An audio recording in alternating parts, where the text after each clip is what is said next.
Bay Hope kids, we are so glad that you're joining us this morning. We have some fun worship music and a very special Bible lesson just for you. So come on, let's praise Jesus and learn more about God together.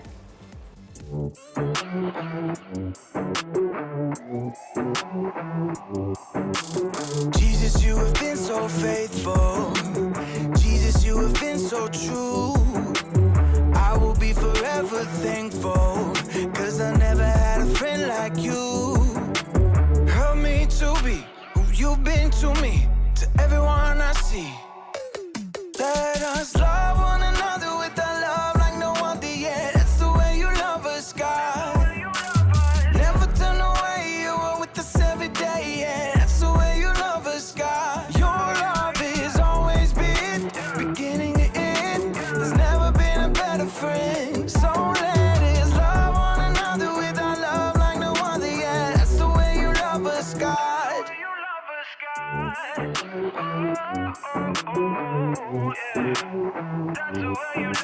You with me in the darkest valley. You with me on the mountaintop.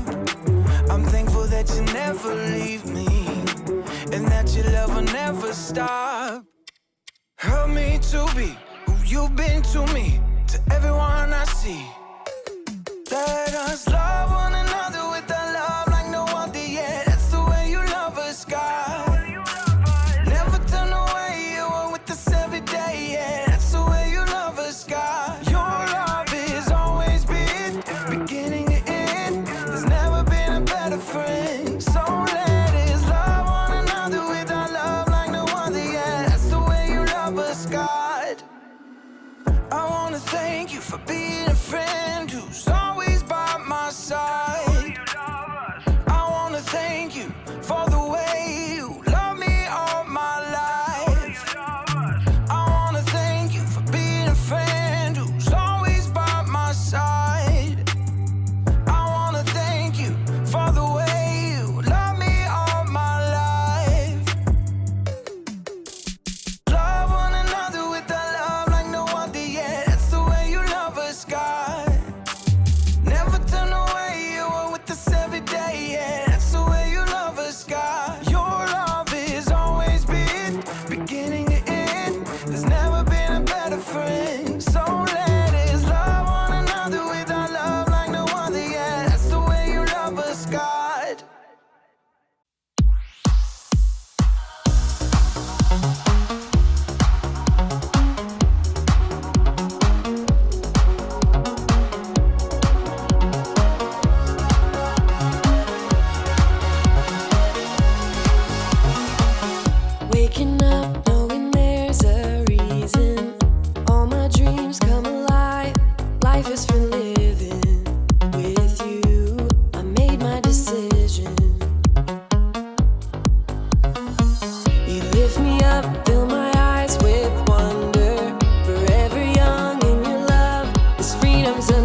See the sun, now I'm bursting through the clouds, black and white, turn to color all around. All is new in the Savior I am found. See the sun, now I'm bursting through the clouds, black and white, turn to color all around. All is new in the Savior I am found. Oh, this is living now.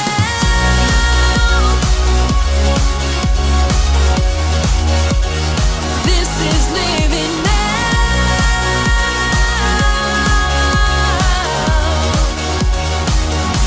You take me higher than I've been before. It's your perfect love that sees me soar. God, your freedom is an open door. You are everything I want and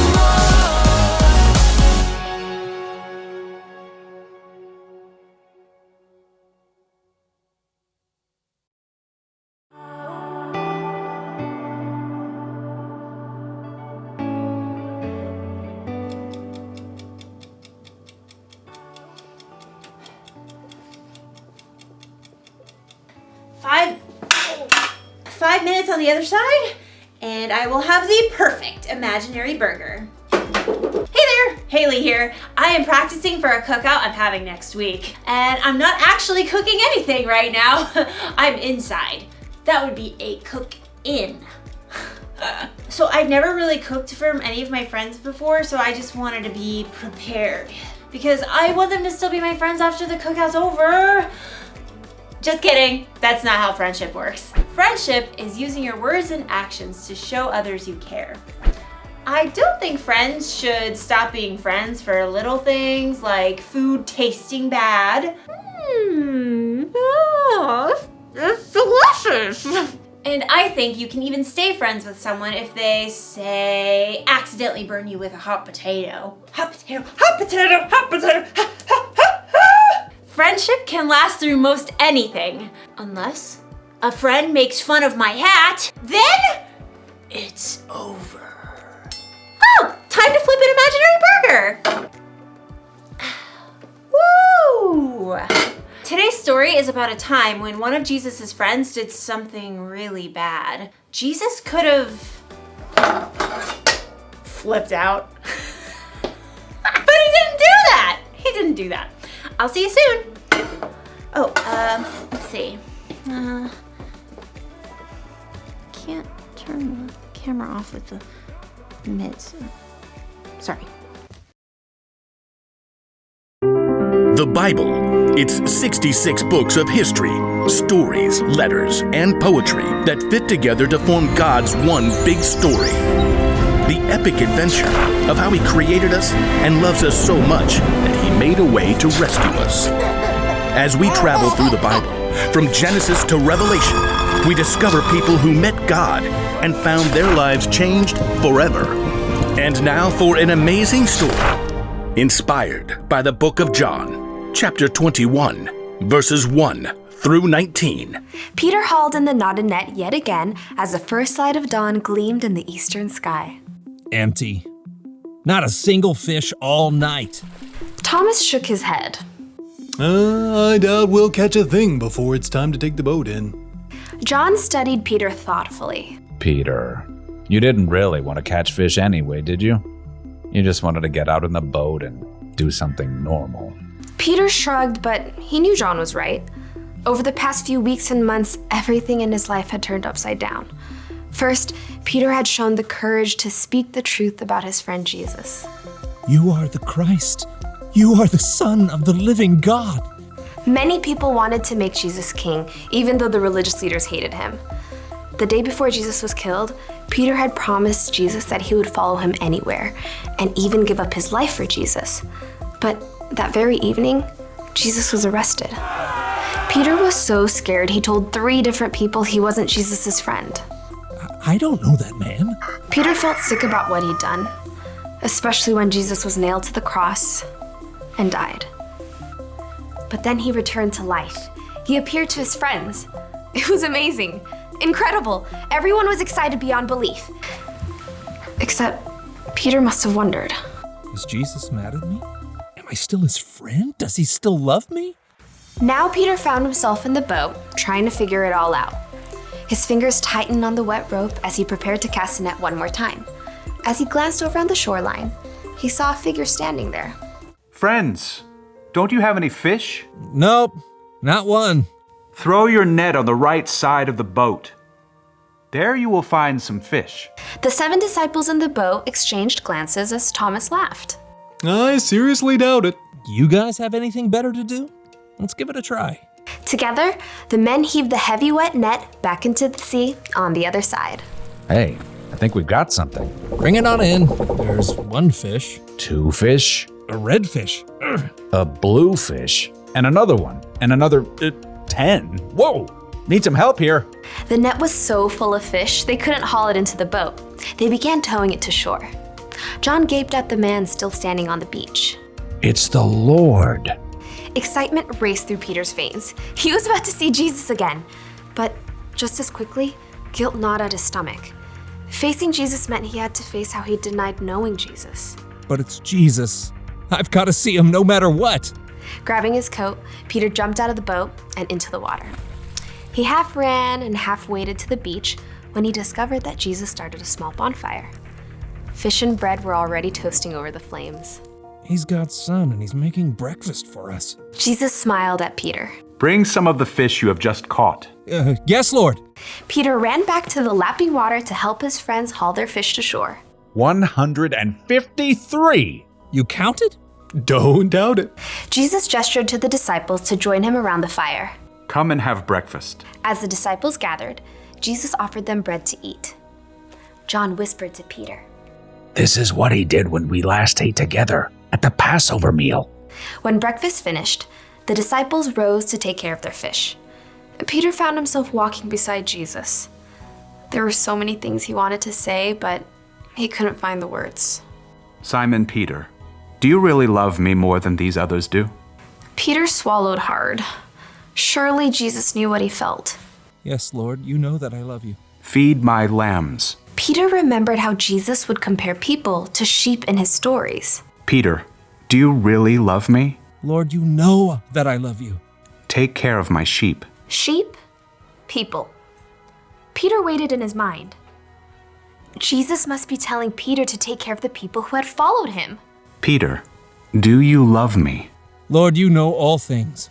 You know that I love you. Feed my sheep. Just as Peter denied knowing Jesus 3 times, he now confirmed 3 times that he loved Jesus. What's more, Jesus wanted Peter to go out and share that love with others. He's forgiven me, even after what I did. Peter, things are going to get even more difficult for you. You are going to be led places you do not want to go. Peter slowly nodded his head. He was willing to do anything Jesus asked of him. Follow me. Yes, Lord, I will. Because Jesus had forgiven him, Peter was now free to share the love of God with those around him, without carrying around a heavy load of guilt.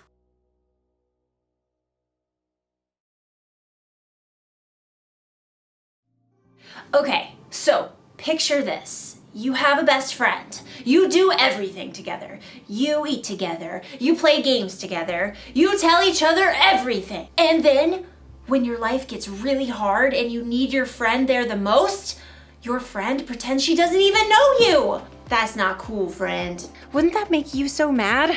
It would make me want to say goodbye to that friend forever. But Jesus didn't do that when Peter pretended not to know him. Instead, even though he must have felt so hurt inside, Jesus forgave Peter. Now, I know what you may be thinking. It was pretty cool for Jesus to forgive Peter like that. It was. But guess what? Jesus forgives you and me like that too. Anytime we mess up, we break a rule, or we do something we know is wrong, Jesus forgives us. That's because he loves us so much, and because our relationship is more important to him than our mess ups. That's why the one thing to remember today is this. Friends, forgive one another. Jesus forgives us, so we should forgive others. Our friendships should be more important than our mess ups. I'm not saying it's easy to forgive. It's not. You're going to need God's help, but Get this. When you choose to forgive, it can help you feel better inside. It can help your friend feel better inside. And it'll make your cookouts way more enjoyable. Speaking of, this imaginary corn is almost done roasting. Oh, look at that. Oh, what? Oh, this is gonna taste so good when they're real. Goodbye, everybody. Oh, again with the mitts.